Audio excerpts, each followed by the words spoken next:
There's a moment in every war when the truth becomes undeniable, when the cold mathematics of reality cuts through every layer of wishful thinking, every piece of propaganda, every carefully constructed narrative that powerful men have built around themselves. For the Third Reich, that moment arrived not on a battlefield. It didn't come in the thunder of artillery or the scream of Stukas diving from a gray European sky. It came quietly, in an office in Berlin, in the form of a single intelligence report. And the men who understood what it said were never the same again. March 17, 1943. The war was approaching the end of its fourth year. 6 months earlier, the Battle of Stalingrad had reached its cataclysmic peak, and the fate of the German Sixth Army was being sealed in the frozen rubble of a destroyed Soviet city. In North Africa, Rommel's famed Afrika Korps was being squeezed from 2 directions by Allied forces that weren't supposed to be capable of such pressure. The easy victories of 1940 and 1941, the brilliant blitzkrieg campaigns, the swift collapse of France, the breathtaking advance into the Soviet Union, all of that felt like a different war now, a different world. And yet, inside the upper echelons of the Nazi regime, something remarkable and deeply dangerous was happening. The belief in ultimate victory hadn't broken, it had calcified. Hitler, increasingly removed from operational reality and surrounded by officers who had learned that delivering bad news could end careers or worse, was doubling down on the idea that sheer German willpower would decide the outcome. The Reich would win because Germany was destined to win, because the German soldier was racially and culturally superior, because no other people on earth possessed the martial spirit of the master race. Into this echo chamber walked the intelligence, and it came not from a single dramatic coup, but from the slow, grinding accumulation of reports, whispers pieced together by agents scattered across neutral countries, coded messages from businessmen who had traveled to America and returned shaken, diplomatic dispatches that described production figures so large they seemed to have an extra zero. Bit by bit, the Abwehr, Germany's military intelligence service, had assembled a picture of something that was happening 3,500 miles away, on a flat piece of Michigan farmland, that threatened to render everything the Wehrmacht had accomplished completely irrelevant. The report described a factory, not a weapon, not an army, a factory. Specifically, a facility being operated by the Ford Motor Company outside a small town called Ypsilanti, Michigan. And what this factory was allegedly doing, what the Abwehr's agents insisted it was doing, was producing a 4-engine, 18-ton heavy bomber, not once a day, not once every few hours, but once every single hour, around the clock, 7 days a week. The men who read that report and understood its implications sat with a weight that's almost impossible to describe. Because if those numbers were real, the war wasn't a war anymore. It was a countdown. A mathematical certainty playing out in real time while the men at the top refused to look. This is the story of that truth, where it came from, what it meant, and why the people with the power to act on it chose not to. It is a story about how ideology can blind even brilliant men to the clearest possible evidence. And it is the story of what happens to people who insist on telling the truth in a system that has decided it would rather die than hear it. Part 1. The Man Who Read the Numbers, Admiral Wilhelm Canaris. To understand why this intelligence report was so significant and why it was so deliberately ignored, you need to understand the man most responsible for delivering it. Admiral Wilhelm Canaris was one of the strangest figures in the entire landscape of the Second World War. He was head of the Abwehr, Germany's military intelligence service, from 1935 until 1944. He was, by any measure, one of the most powerful men in the Third Reich, and he was almost certainly working to bring it down from the inside. Canaris was born on January 1, 1887, in Abwehr in Germany's Ruhr Valley. His family was prosperous, his upbringing was Lutheran, and from a young age he was fascinated by the sea. He joined the Imperial German Navy, served aboard the cruiser Dresden as an intelligence officer during the First World War, and displayed a gift for subterfuge and survival that would define the rest of his life. When the Dresden was cornered and scuttled by the British Royal Navy in 1915, Canaris escaped capture, made his way across South America over the course of 3 months, and returned to Germany. He spent the rest of the war as a submarine commander in the Mediterranean, developing both the technical expertise of a naval professional and the shadowy instincts of a born spy. By the time Adolf Hitler consolidated power in Germany in the early 1930s, Canaris was a senior naval officer with a reputation for intelligence work, discretion, and an almost preternatural ability to read situations that others missed entirely. In January 1935, he was appointed head of the Abwehr, a sprawling organization of agents, analysts, and handlers that served as the eyes and ears of the German military.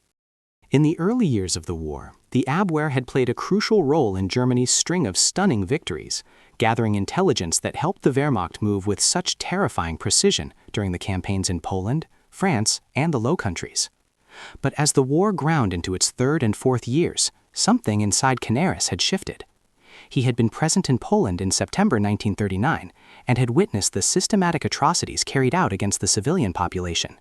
He had watched the SS operate with a brutality that went far beyond anything that could be rationalized as military necessity. He had seen, up close, what the regime he served actually was beneath the rallies and the flags and the speeches about destiny, and it horrified him. Historically, the full extent of Canaris's opposition to the Nazi regime is still debated. What is not debated is that by the early 1940s, he was using his position at the head of German military intelligence to quietly shield members of the German resistance. He helped protect the theologian Dietrich Bonhoeffer, who was deeply enmeshed in anti-Nazi conspiracy, by bringing him into the Abwehr as a nominal asset. He worked to prevent Spain from joining the Axis, an act of deliberate sabotage that denied Hitler a strategic foothold in the Western Mediterranean. And throughout all of it, he maintained the perfectly constructed mask of a loyal German officer, attending meetings, filing reports, riding horses with the regime's most dangerous figures, including the SS intelligence chief, Reinhard Heydrich, who was also his neighbor in Berlin and had been a naval cadet under his command years earlier. What drove Canaris wasn't sentiment or romanticism. He was, above all else, a professional who dealt in information, and the information he was receiving in early 1943 about American industrial capacity told him, with the cold clarity of mathematics, that Germany's window for victory had either already closed or was closing fast. His agents in neutral countries, Sweden, Switzerland, Spain, Portugal, were feeding back consistent, alarming reports about the scale of American wartime mobilization. Businessmen who had been to the United States came back describing factories so enormous they had their own internal weather systems, their own roads, their own railways. An engineer in Stockholm sent a coded message describing an aircraft assembly line that operated with the speed and discipline of automobile manufacturing. A German diplomat in Washington sent back production projections that his superiors initially assumed contained a decimal point error. The data kept converging on the same point. One plant, one company, one number that, if accurate, changed everything. Part 2.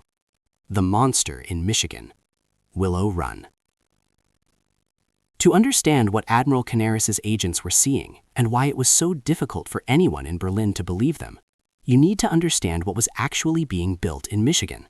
Because Willow Run wasn't just a factory. It was a statement about what a free industrial society could do when it decided to commit everything to a single purpose.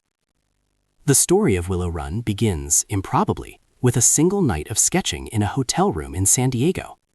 In January 1941, Charles Sorensen, Ford Motor Company's hard-driving production chief, had traveled to Southern California to visit the consolidated aircraft plant where B-24 Liberator bombers were being assembled. What he found appalled him. Aircraft were being built outdoors under the harsh California sun, on improvised fixtures that warped in the heat. Workers moved from one partially built plane to another in a process that looked nothing like modern manufacturing. It looked like craftsmanship, skilled craftsmen doing complicated work, but slowly, expensively, one at a time. Sorensen was a product of the Ford system. He had helped Henry Ford build the moving assembly line, had spent decades in an industry where the goal was always to take a complex product and break it into manageable pieces that could be produced repeatedly and efficiently by workers trained in specific, narrow tasks. He looked at the consolidated operation and saw not just inefficiency, but a fundamental philosophical failure. These people were building planes the way a medieval craftsman built furniture. He knew there was another way. That night, back in his hotel room at the Coronado in San Diego, Sorensen sat down with pencil and paper and sketched out the outline of something that would become the largest manufacturing facility ever built up to that point in human history. His plan was straightforward in concept and staggering in execution. Break the B-24 Liberator into its component subassemblies, build each section on a dedicated moving production line, and bring them together at timed junctions to produce a complete aircraft. Just like a Model T, just like every car Ford had ever built. One plane an hour, around the clock. The site chosen was a piece of rural farmland that Henry Ford personally owned near Ypsilanti, Michigan, a place called Willow Run. Construction began in April 1941. The architect was Albert Kahn, one of the most accomplished industrial designers in America, and what he built was physically breathtaking. The main building was a single enclosed space stretching for more than half a mile, over 3.5 million square feet under one roof. One early observer called it the most enormous room in the history of man. To avoid running the assembly line into an adjacent county, which would have complicated the tax situation considerably, the production line included a dramatic 90-degree turn, where partially assembled bombers rode giant rotating turntables to change direction. This feature became famous enough to earn its own nickname, the tax turn. The B-24 Liberator that this plant was designed to produce was not a simple machine. It was 67 feet long with a 110-foot wingspan. It weighed 18 tons. It contained 450,000 individual parts, 360,000 rivets in 550 different sizes, 4 massive Pratt & Whitney radial engines, 2 bomb bays capable of carrying up to 8,000 pounds of explosives, and enough aluminum in its airframe to make several thousand automobiles. The German aircraft industry, which had been building comparable heavy bombers for years, took weeks or months to produce a single aircraft of this complexity. The idea that any factory on Earth could build one every 60 minutes struck most aviation experts as the fantasy of an arrogant automobile man who didn't understand airplanes. The early months proved those critics partially right. The production ramp-up at Willow Run was painful. The government kept modifying the design of the B-24, which played havoc with Sorensen's standardized assembly line. Each design change required expensive retooling of fixtures and stations that had been built to precise tolerances. In all of 1942, the plant produced only 56 complete aircraft. Congressional investigators came and went with skeptical reports. Senator Harry S. Truman visited in February 1943 as part of a committee investigating wartime production waste and left unimpressed. Critics took to calling the plant not Willow Run, but Will It Run. But by the time those reports were landing on desks in Berlin in early 1943, something was beginning to change inside that enormous Michigan building.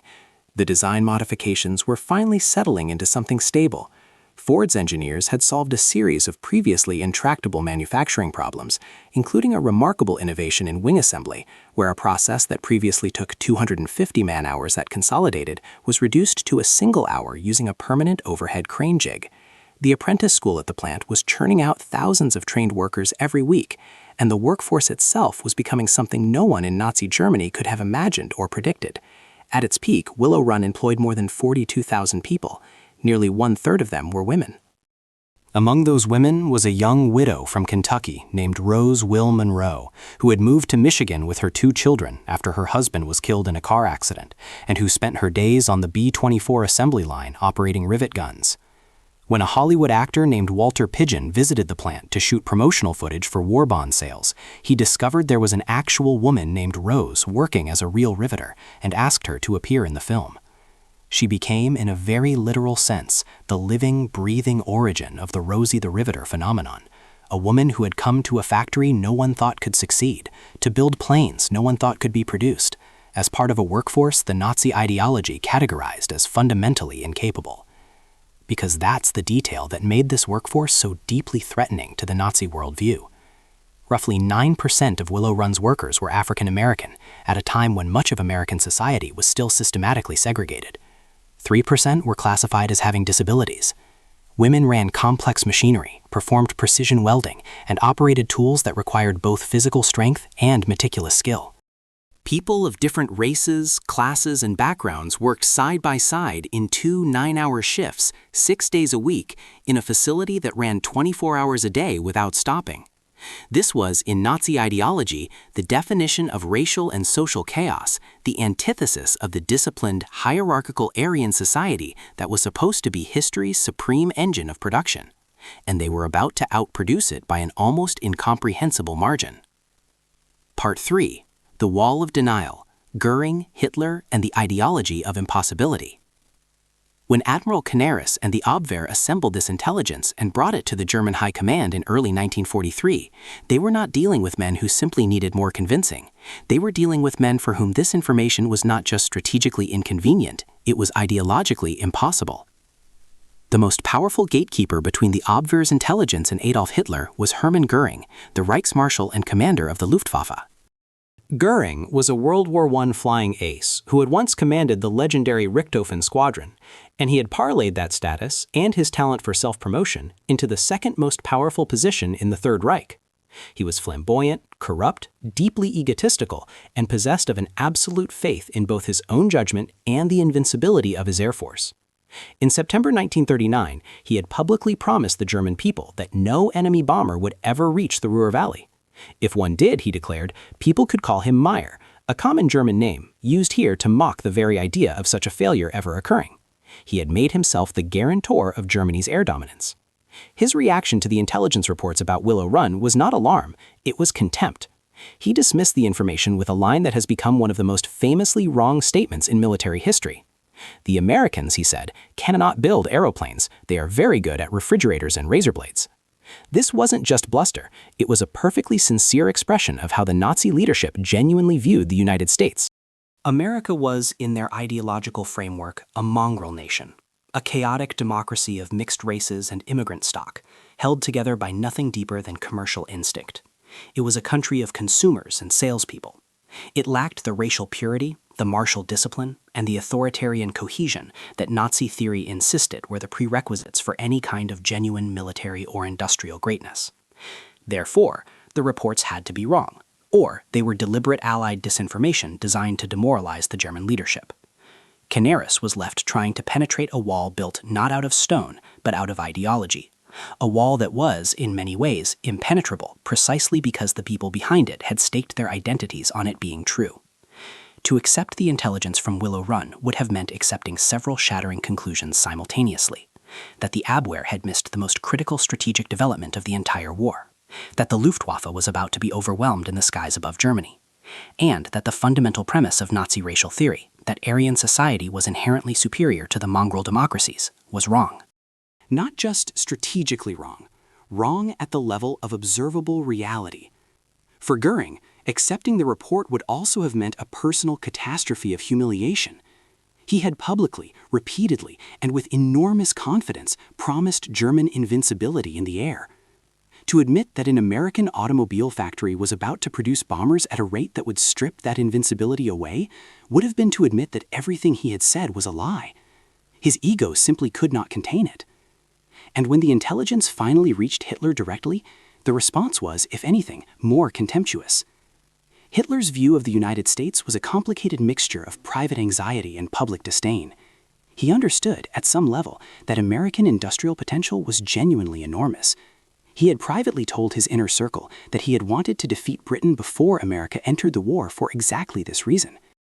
But publicly and increasingly privately, he had constructed a worldview in which Jewish financiers controlled American policy, American culture was terminally decadent, and the American population, in his framing, racially impure and lacking a warrior tradition, could never be mobilized into a truly formidable fighting force. The production figures from the Abwehr were labeled Jewish propaganda. They were, in the Führer's estimation, an attempt to break German morale through inflated and fabricated numbers. Albert Speer, who served as Reich Minister of Armaments from 1942 onward and was the person in the Nazi government most qualified to evaluate production claims, understood privately that if the Willow Run numbers were even close to accurate, Germany was in a catastrophic position. But to say so in Hitler's presence in 1943 was to risk being categorized as a defeatist, a label that in the Third Reich carried consequences that ranged from professional destruction to physical death. So the conversation that needed to happen never happened. The warning was delivered and rejected. The wall of denial held. What the Abwehr's intelligence had revealed was not just a military fact.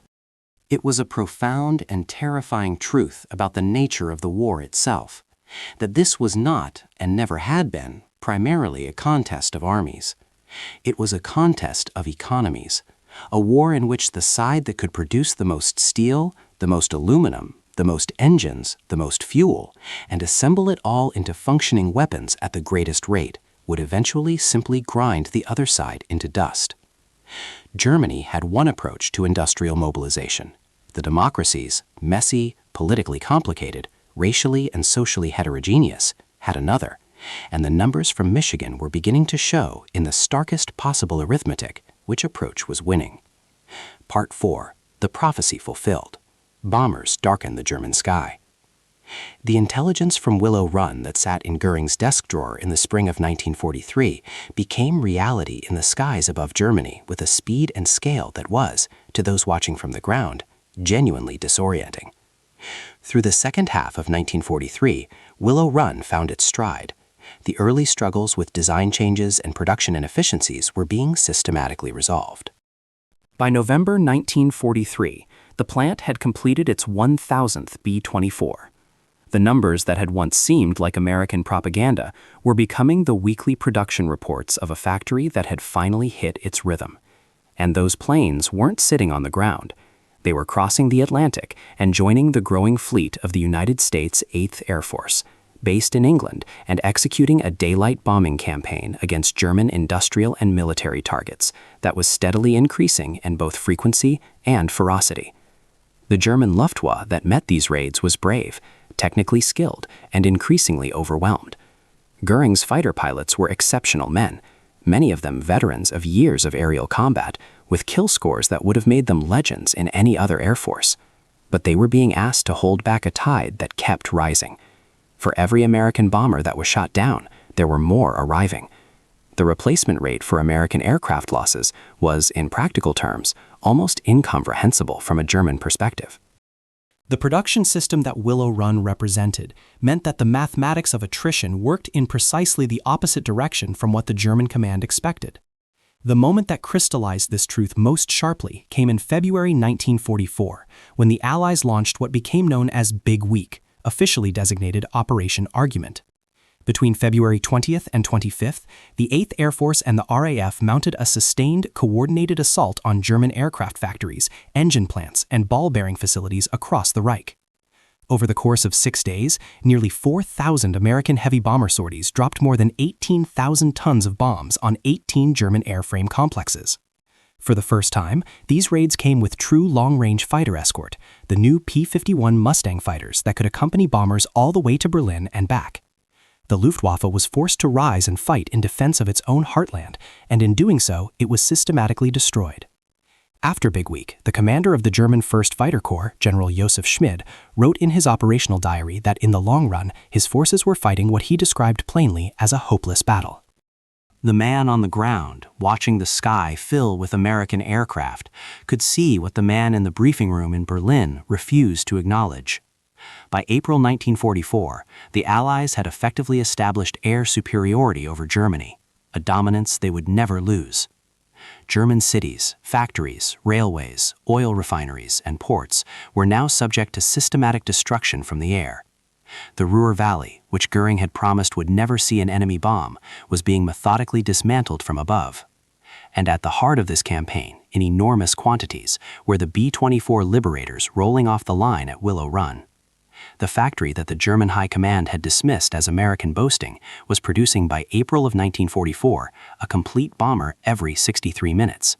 Not every hour as originally claimed, actually faster. In that single month, April 1944, the plant produced 453 complete aircraft in 468 hours of operation. More than 100 B-24s flew directly off the Willow Run assembly line and straight onto the runway of the adjacent airfield to be checked for airworthiness and sent to war in a span of just 3 days. Across Germany, the results were visible and devastating.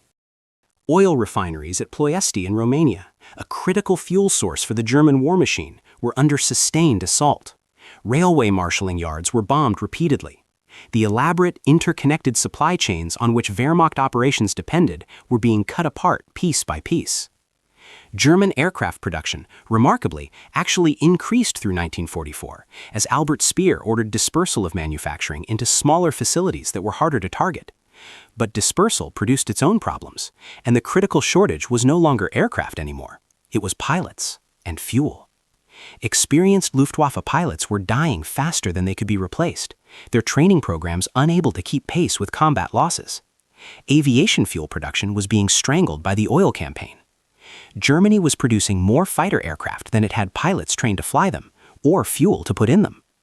The plane that Willow Run's output had helped push into irrelevance was the Luftwaffe's tactical advantage, the thing that had made the Blitzkrieg possible, that had swept the skies of Europe in 1940, that had been the centerpiece of Germany's military identity.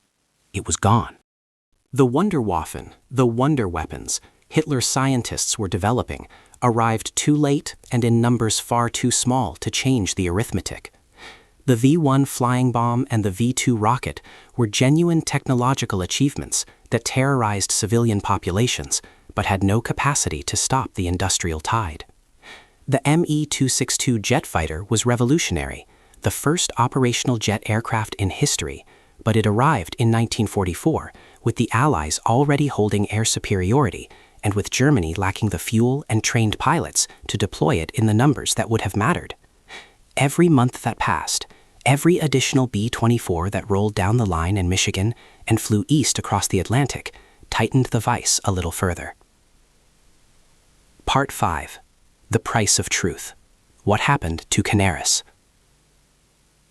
While the skies above Germany filled with the aircraft his intelligence had predicted and his warnings had tried to prevent, Admiral Wilhelm Canaris was losing a different kind of battle entirely. His position had always been precarious. The Abwehr existed in a complex, hostile relationship with the SS and the SD, the security apparatus controlled by Heinrich Himmler. And by 1943, Himmler's people were actively working to absorb or destroy it. Within Hitler's inner circle, Canaris's sober and accurate assessments of the strategic situation had made him suspect. In a regime that rewarded optimism and punished realism, being the man who consistently delivered accurate bad news was essentially indistinguishable from being a defeatist. And in the Third Reich, defeatism was a category that carried the weight of treason. The specific occasion of his downfall was connected to the July 20, 1944 assassination attempt against Hitler, the bomb planted at the Wolves' Lair headquarters by Colonel Klaus von Stauffenberg that very nearly succeeded. Canaris had not been a direct participant in the bomb plot, but he had been associated with many of the people who were. His deputy, General Hans Oster, was deeply embedded in the resistance network. The Abwehr had been used as cover for resistance activities. And when the Gestapo began its massive investigation following the failed assassination attempt, trails led back, repeatedly and unmistakably, to the organization Canaris had led. He was arrested on July 23, 1944. For months, the Gestapo worked to build the case against him, using interrogations of other conspirators and documents recovered from various locations. The decisive evidence came in April 1945, when Canaris's personal diaries were discovered in the Wehrmacht headquarters south of Berlin. These diaries, which he had kept with a frankness that seems, in retrospect, almost reckless, revealed with complete clarity the depth of his opposition to the regime. They were presented to Hitler personally. The order came immediately afterward. On the night of April 8, 1945, Canaris was held in the bunker of the Flossenburg concentration camp in northeastern Bavaria. American troops were less than 100 miles away. The war in Europe had less than a month left. In his cell, Canaris tapped out a message in Morse code to the Danish intelligence chief, Hans Lunding, who was imprisoned in the adjacent cell. The message has been preserved. It said, "Nose broken at last interrogation. My time is up. Was not a traitor. Did my duty as a German. If you survive, remember me to my wife." Part 6. The numbers that couldn't be argued with. Legacy and meaning. When the guns finally fell silent in May 1945, the full ledger of what Willow Run had produced was opened, and the numbers made everything that had happened between 1943 and 1945 make sense in a way that was both clarifying and devastating. At its absolute peak in 1944, the plant was producing a complete B-24 Liberator every 63 minutes, not the hourly rate Charles Sorensen had originally promised, actually faster. By the time production ended on June 28, 1945, Ford had built 6,972 complete B-24s at Willow Run and produced knockdown assembly kits for another 1,893 that were shipped to other plants for final assembly. A single American automobile factory on a stretch of Michigan farmland had produced more four-engine heavy bombers than the entire German aircraft industry managed to build of any comparable type across the entire war. Across all of its production facilities, the United States built more than 18,400 B-24 Liberators during the war, making it the most produced heavy bomber in history. And that was just one aircraft type from one country in one conflict. From 1940 through 1945, the United States manufactured approximately 300,000 military aircraft of all types. Germany, in the same period, produced roughly 94,000 combat aircraft and spent the last year of the war unable to fly a significant fraction of them for lack of fuel and trained pilots. The American industrialist William Knudsen, who had helped coordinate the wartime production surge, put it simply after the war. The Allies won, he said, because they buried the enemy in an avalanche of production, the like of which he had never seen nor dreamed possible. The German failure was not a failure of intelligence gathering. That's the part of this story that deserves to be stated clearly and emphatically. The Abwehr's agents did their jobs. They traveled to neutral countries, they cultivated contacts, they gathered information under conditions of genuine personal danger, and they sent back reports that were accurate. The one-bomber-an-hour projection from Willow Run turned out not to be propaganda. It turned out to be a slight underestimate of what the plant eventually achieved. The failure was a failure of acceptance. It was what historians of decision-making sometimes call motivated reasoning on a catastrophic scale, the inability to process accurate information because accepting it would require the simultaneous collapse of deeply held beliefs about the world. The Nazi leadership had built an ideology around the concept of racial supremacy. They genuinely believed, at some level that went beyond mere propaganda, that Aryan society was inherently more capable than the mixed, democratic, chaotic societies of their enemies. And when the evidence said otherwise, when a factory staffed by women, African Americans, immigrants, disabled workers, and ordinary people of every conceivable background was outproducing the pride of European engineering, the only option was to deny it, because the alternative was to admit that the entire ideological foundation of the regime was wrong. And so they chose denial, and in choosing it, they sealed the outcome of the war. Not because the intelligence report from March 1943 would have allowed them to win. It almost certainly wouldn't have. The production gap was too large, the trajectory too clear, the resource constraints too severe. But it would have told them when to stop, when to seek terms, when to end the killing before millions more people died. Instead, they fought on because they couldn't accept the arithmetic. The war lasted 2 more years after that report landed on Canaris's desk. The Holocaust consumed millions of lives in those 2 years. Europe was systematically destroyed. Tens of millions of people died in those years between the truth arriving and the denial finally breaking. Willow Run, meanwhile, became something more than a production record. It became a living argument against the premise at the heart of the Nazi worldview. A diverse, free, chaotic, democratic society, exactly the kind of society the Third Reich believed was doomed to weakness, had mobilized its industrial capacity with a focus and a ferocity that the authoritarian system couldn't match and couldn't comprehend. The women who ran the rivet guns, the African American workers who operated the assembly stations, the immigrants who applied their skills to the construction of bombing machines, all of those people whom Nazi ideology classified as subhuman or unworthy, they built the instruments of the Reich's destruction. There is something in that fact that goes beyond irony. It is a kind of historical verdict.